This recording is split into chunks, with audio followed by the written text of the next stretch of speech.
हम अपने कर्तव्य से विमुख नहीं होंगे। जितना जप महान है उतने कर्तव्य महान है। दोनों बातें समझना है।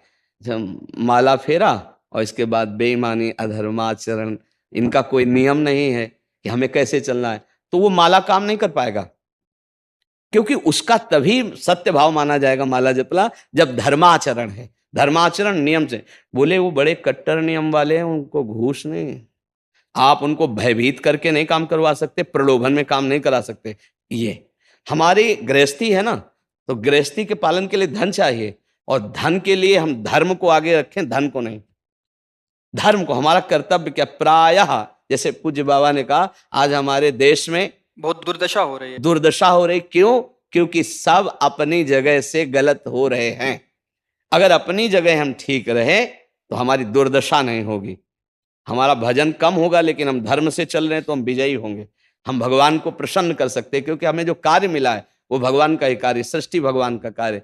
जैसे नए बच्चे कुछ वकालत पढ़ रहे थे, तो यहाँ के प्रश्न किया था कि हम जानते हैं कि वो दोषी नहीं है, हम जानते हैं कि वो दोषी है, पर दोषी हमें पैसा दे रहा है, तो हम वकालत पढ़ी इसीलिए, हम उसको जिताएंगे, तो क्या कोई पाप है? तो उनका खुला पाप है।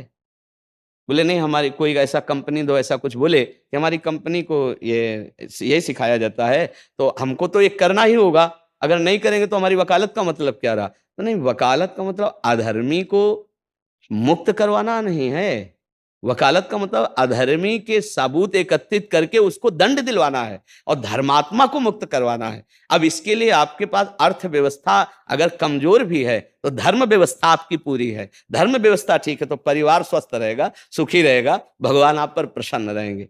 अच्छा, फिर हमने तर्क रखा कि जैसे आपकी बहन के साथ कोई गलत व्यवहार करे, आपको पता है, और वो आपको 10 लाख रुपया घूस दे, तो क्या आप उसका पक्ष लेंगे? नहीं। तो फिर दूसरी बहन के साथ किया है। अब यहां विचार करना है ना, अपने भाई का अगर कत्ल किए हो, मुझे पता हो कि ये दोषी है, तो क्या हम पैसे से उसको मुक्त करने देंगे? लगेगा कि जान की बाजी लगा देंगे, और तुम्हें हम ऐसे ही एक गरीब आदमी की किसी ने हत्या की है, तो आपका पक्ष बनता है। पर यह ज्ञान कहां मिलेगा? बिना अध्यात्म के ये ज्ञान तो मिलेगा नहीं। ज्ञान तो इस बात का मिला कि कैसे पैसा कमाया जाए। अच्छा, वो पैसा यदि अधर्म से आया है तो आपकी दुर्दशा कर देगा, आपकी बुद्धि भ्रष्ट कर देगा। तो जो बाबा कह रहे हैं कि आज हमारे समाज की बड़ी दुर्दशा हो रही, उसका कारण यही है कि हमें अध्यात्म का ज्ञान नहीं, हमें धर्म का ज्ञान नहीं, और बड़ी बड़ी गलतियां हो जाती है। बिल्कुल पता है आदमी निर्दोष है, और हम धन के प्रभाव से उसको दंड दे देते हैं। वो दंडा भगवान जब आपको पलट कर देंगे तो आप सह नहीं पाओगे, उसका परिणाम बहुत बुरा होता है। तो इसलिए समाज को चाहिए अपने अपने कर्तव्य का पालन करते हुए एक नियमावली बना ले। जैसे कुछ दुकानों का नियम होता है कि वहां फिक्स रेट होता है, नहीं होता? वहां ये नहीं चलेगा कि कसम से कहते हैं कि तुम्हें हम अपना जान करके कि 100 रुपया मीटर ये मिला है, हम बिल्कुल मुनाफा नहीं ले रहे। नहीं, झूठ क्यों बोल रहे हो? दुकान खोले हो मुनाफा के लिए, झूठ क्यों बोल रहे हो? नहीं लेंगे मुनाफा, हम जितने का लाए हैं उससे मुनाफा लेंगे, पर 120 रुपया मीटर देंगे, कपड़ा बढ़िया है, नाप फिट है, इससे नीचे नहीं उतरेंगे, हमें सफाई देने की जरूरत नहीं है कि हम कसम खाते हैं या ऐसा। हम जानते हो ये बिजली है, दुकान है, नौकर लगे हैं, तो इसका मुनाफा लेने के लिए दुकान खोलें, कोई दान करने के लिए तो नहीं। तो सबको पता है मुनाफा लेगा, लेकिन एक फिक्स दाम, उससे 10-20 रुपया का मुनाफा लेकर के हम उसको बेच रहे हैं। लेकिन झूठ क्यों बोले? बोले झूठ के बिना धंधा नहीं चलता। नहीं, ऐसा नहीं है। अब असत्य बोलोगे तो उससे जो आपको मुनाफा मिलेगा वो आपकी बुद्धि भ्रष्ट करेगा, और सत्य है कि मुनाफा के लिए है वही चीज, और आप एक फिक्स रेट में दे रहे हैं, बढ़िया है। अब अगर आप कोई मिलावट करके भोजन सामग्री दे रहे हैं, आपको पता है, तो जो खाने वाले के हृदय में बैठे हुए भगवान है वो तुम्हारे जीवन में मिलावट कर देंगे, तुम्हारा जीवन महान दुखमय हो जाएगा। ये कहां समझा जाता है? एक आदमी सिंथेटिक दूध बना रहा है, उससे कहो ये अपने बच्चे को पिला, नहीं पिलाएगा। फिर ये दूसरे का बच्चा जब पिएगा तो उसकी हालत क्या होगी? दूसरे शरीर में जाएगा तो हालत क्या होगी? वो केवल धन की बुद्धि रख रहा है। एक आदमी घी में केमिकल मिला रहा है, एक ऐसे अभक्ष पदार्थ मिला है, वो स्वयं नहीं खाएगा, लेकिन वो होटलों में भेजा जाएगा, हजारों लाखों लोग खाएंगे, बीमारी बढ़ेगी, उसको रुपया से मतलब है। ये चीज, ये दुर्दशा हर जगह धर्म का ज्ञान न होने के कारण फैल रही, नहीं फैल रही। एक मरीज बीमार है, असली दवाओं में पैसे ज्यादा है, नकली दवा लेकर के असली के दाम में बेच देना, उसको बिल्कुल फायदा ना होना, लेकिन परमात्मा देख रहा है, तुम जानते हो नकली दवा है। वो तो नहीं जानता बेचारा, ज्यादा पढ़े लिखे नहीं, किसान आदमी गांव का आया है, तुमने दे दिया और उसने पैसा दिया असली के। अब वो पैसा तुम्हारी बुद्धि भ्रष्ट करेगा, तुम्हारे परिवार में कलह पैदा करेगा और तुम्हारा पतन कर देगा। ऐसे हर डिपार्टमेंट में, हर विषय में यदि हम अपने धर्म से चले, अपने सत्य से चले और थोड़ा भी भजन होगा, वो आपको उत्तम गति प्रदान करेगा। पर ऐसा कहाँ समझ में आ रहा? अध्यात्म के बिना भला ऐसा समझ में आएगा? तो इसीलिए कह रहे हैं हमारे देश की दुर्दशा हो रही।